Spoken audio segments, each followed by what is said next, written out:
Assalamualaikum warahmatullahi wabarakatuh. Selamat pagi anak-anak, kembali lagi bersama Ibu Dwi. Nah, bagaimana nih kabar kalian di rumah? Semoga kalian dalam keadaan sehat walafiat. Nah, pada pembelajaran kita hari ini kita lakukan secara daring ya anak-anak. Nah, sebelum kita memulai pembelajaran kita kali ini, marilah kita berdoa terlebih dahulu. Berdoa dimulai.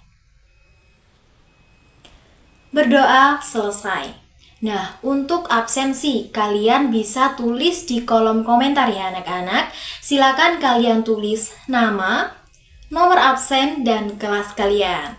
Ayo, silakan absen terlebih dahulu ya anak-anak. Nah, sebelum kita memasuki materi kita hari ini, ada yang masih ingat gak sih? Kemarin itu kita belajar tentang materi apa? Ya, kemarin kita sudah belajar tentang teks deskripsi. Ada yang masih ingat apa sih itu teks deskripsi? Ya, teks deskripsi adalah teks yang menggambarkan suatu peristiwa. Baik, sekarang kita masuk ke materi baru kita hari ini. Ada yang tahu nggak? Kali ini kita belajar tentang apa? Ya, jadi kali ini kita akan belajar tentang surat.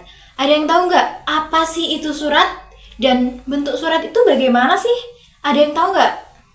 Nah, jadi surat adalah alat komunikasi yang tertulis yang digunakan untuk memberikan informasi dari satu pihak ke pihak yang lainnya. Nah, jadi bentuk surat itu tertulis ya anak-anak. Selanjutnya yaitu jenis-jenis surat.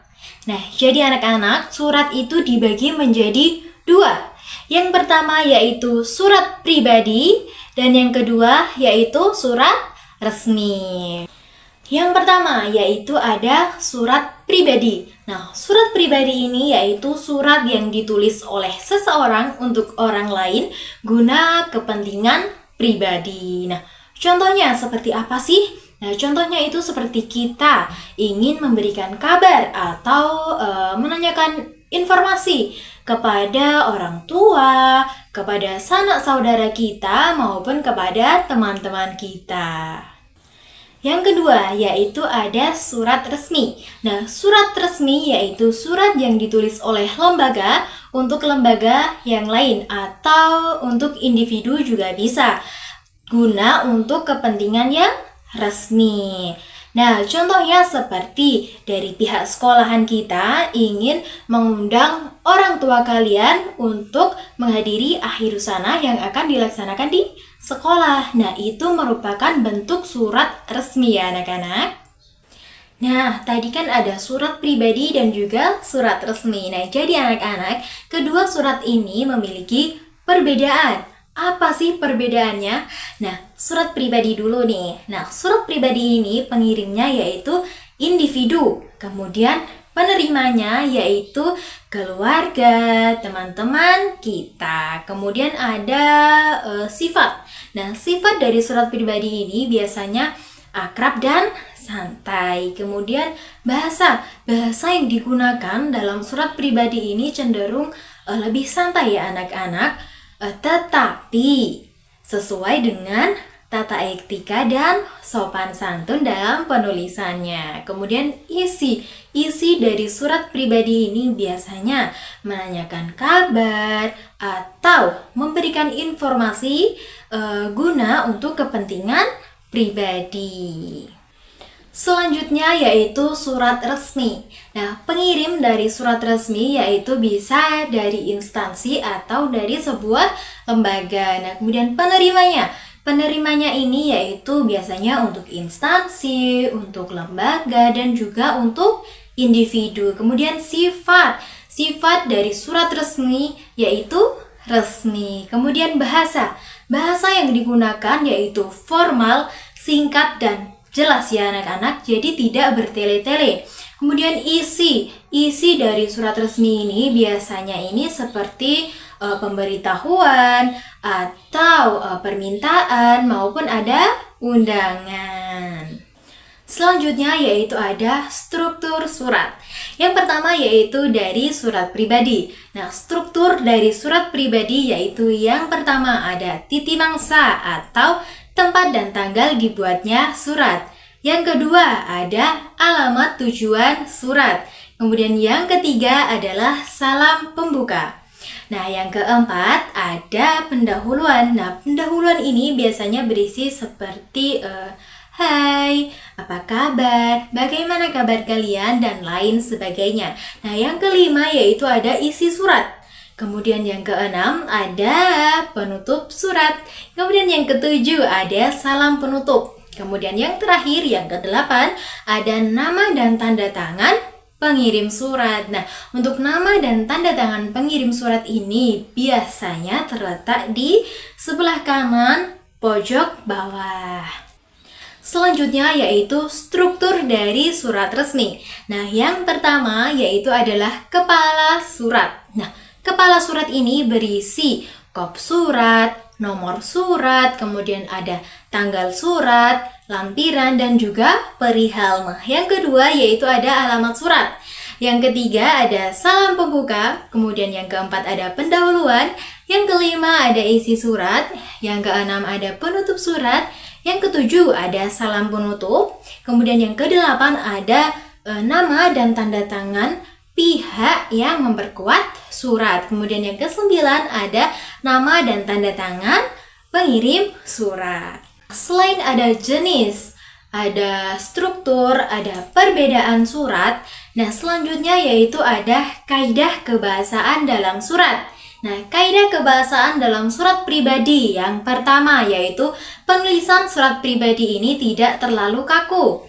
Yang kedua, bisa menggunakan bahasa baku maupun non-baku. Yang ketiga, menggunakan bahasa yang santun namun tetap komunikatif. Yang keempat, menggunakan sapaan seperti hai, halo, selamat pagi, dan lain sebagainya. Yang kelima yaitu menggunakan kata ganti orang pertama untuk pengirim seperti saya, aku, dan kata ganti orang kedua untuk penerima seperti dia, kamu. Seperti itu ya anak-anak. Selanjutnya yaitu kaidah kebahasaan dalam surat resmi. Yang pertama yaitu menggunakan bahasa yang baku dan sesuai dengan EYD atau ejaan yang disempurnakan. Yang kedua yaitu menggunakan kalimat efektif, singkat, padat, dan jelas, tidak bertele-tele. Kemudian yang ketiga menggunakan bahasa yang sopan, santun, dan tentunya formal. Kemudian yang keempat yaitu menghindari penggunaan bahasa sehari-hari atau non-baku. Kemudian yang kelima yaitu disusun dengan konsisten dan juga formal. Baik, tadi kan Ibu sudah menjelaskan tentang jenis surat, kemudian ada perbedaan surat, ada struktur surat, dan juga kaidah kebahasaan dalam surat. Nah, selanjutnya Ibu akan memberikan kalian contoh dari surat pribadi dan juga surat resmi. Nah, jadi dengan adanya contoh ini, kalian bisa lebih paham mana sih yang surat pribadi, mana sih yang surat resmi. Nah, jadi kalian silakan dipahami ya contoh dari surat pribadi dan juga surat resmi yang sudah Ibu berikan untuk kalian. Nah, hari ini kita sudah belajar tentang pengertian surat, jenis surat, perbedaan, struktur, kaidah kebahasaan, dan contoh dari surat pribadi dan juga surat resmi. Supaya kalian lebih paham nih materi kita hari ini, Ibu ada tugas untuk kalian. Apa sih Ibu tugasnya? Jangan khawatir ya anak-anak, tugasnya itu tidak sulit, yaitu kalian membuat surat pribadi. Jangan lupa minggu depan dikumpulkan ya anak-anak. Nanti kita akan bahas lebih rinci lagi saat di kelas. Baik, itu tadi adalah pembelajaran kita kali ini ya anak-anak mengenai materi surat. Nah, terima kasih atas perhatian dan partisipasi kalian dalam kelas online kita kali ini. Tetap semangat dan jangan lupa oleh-olehnya. Sekian dari Ibu, dan Ibu pamit undur diri. Wassalamualaikum warahmatullahi wabarakatuh.